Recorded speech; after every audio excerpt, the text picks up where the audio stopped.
কাটোয়ায় বিবেকবান দুই পঞ্চায়েত সদস্য আবাসের তালিকা থেকে নামবাদের আবেদন দুই পঞ্চায়েত সদস্যর। কাটোয়ার খাজুরডিহি পঞ্চায়েতের পানুহাটের ঘটনা।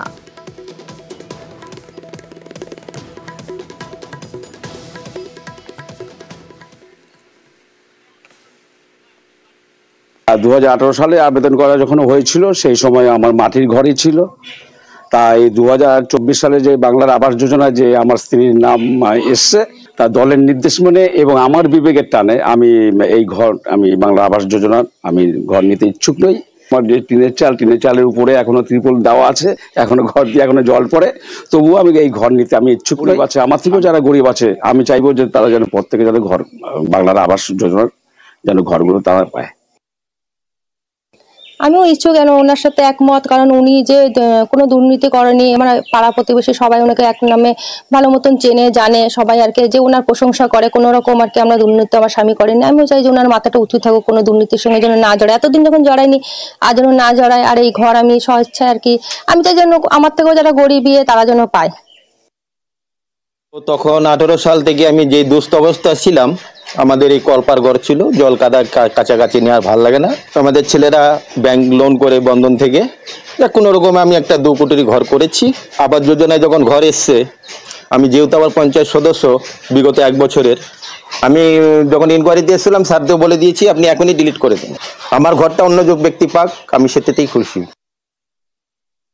যে আমাদের পঞ্চায়েত সদস্য রজনী সরকারের স্ত্রী শ্যামলী সরকারের নাম তালিকায় এসছে এবং ভবতোষ দেবনাথ বলে যে সদস্য আছে তার নামও তালিকায় এসছে। তাদের পাকা বাড়ি করেছে ঋণ করে, সেই ঋণ করে বাড়ি করার জন্য তারা এখন এই আবাস তালিকায় বাড়ি নিতে ইচ্ছুক নয়। 1 নম্বর হচ্ছে নিজের বিবেক থেকেই বলেছে এবং দলীয় নির্দেশে, আমাদের যাতে দলের স্বচ্ছতা বজায় থাকে তার জন্য এনারা বাড়ি নেবেন না।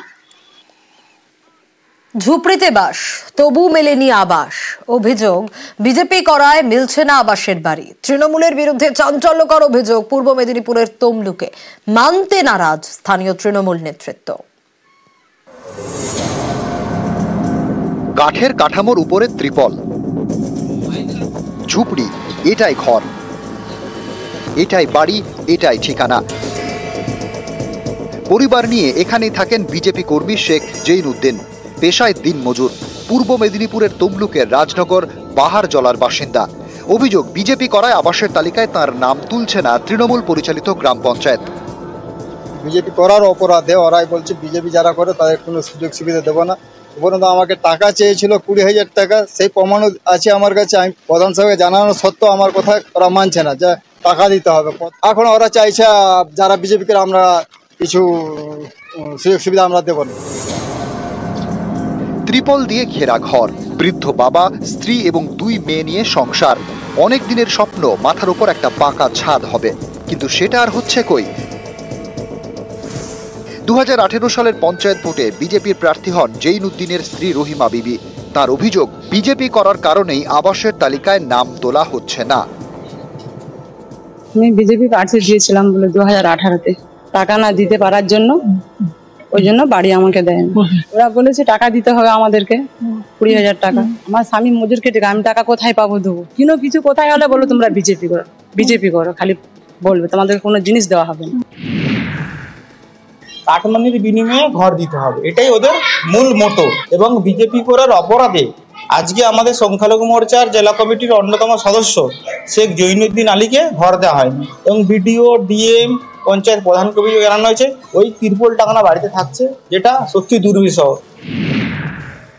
বিজেপি যে নোংরামি ভিত্তিহীন অভিযোগ করছে তা সম্পূর্ণ ভিত্তিহীন। তার পারিবারিক জায়গা সংক্রান্ত ব্যাপারে তার বাবার নামে জায়গা আছে এবং তার ভাই শহীদুদ্দিনেরও নাম আবাস তালিকায় আছে। তাকে অনুরোধ করব জৈনুদ্দিনকে, যে আপনি দয়া করে আমাদের তমলুক ব্লকের বিডিও সাহেবের কাছে আপনার সমস্ত নথিপত্র নিয়ে আপনি আবাস পাওয়ার জন্য আবেদন করুন। এই আবাসের ক্ষেত্রেও কোনো রকম রং দেখা হবে না।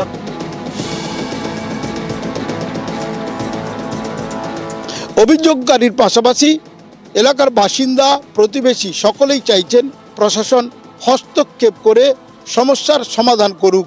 ক্যামেরায় সর্বানন্দ মিশ্রের সঙ্গে সুজিত ভৌমিক, নিউজ 18 বাংলা।